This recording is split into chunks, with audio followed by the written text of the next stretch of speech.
internationally. You've taught in the US. You've been in full international schools.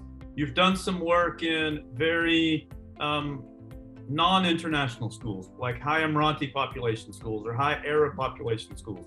Are you seeing this pedagogy change among teachers that you talk to, or even in the classes that you teach for your culture and knowledge work set? Are you seeing that pedagogy difference in wording and changes in terms of old versus these people? Are you seeing that?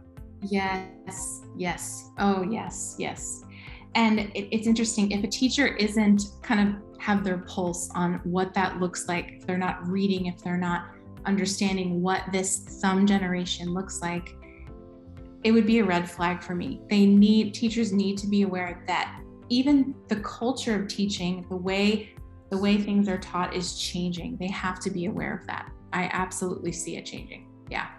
Are you seeing worldview changes? Because I know you have a lot of teachers in your classes that are taking your culture class and starting to understand more.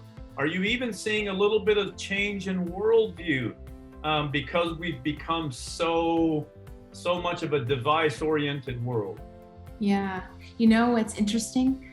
I have friends who were raised in a certain country and it was a certain way. Their classroom looked a certain way. The teacher was at the front, the teacher lectured, the teacher spoke, the teacher was the expert, the student wrote everything down and then regurgitated it for the test. And we've moved so far from that.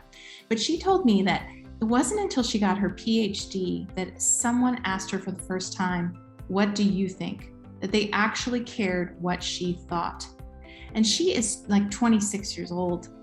So that pedagogy of teacher in front, memorizing, spewing back is not where we're headed. That's a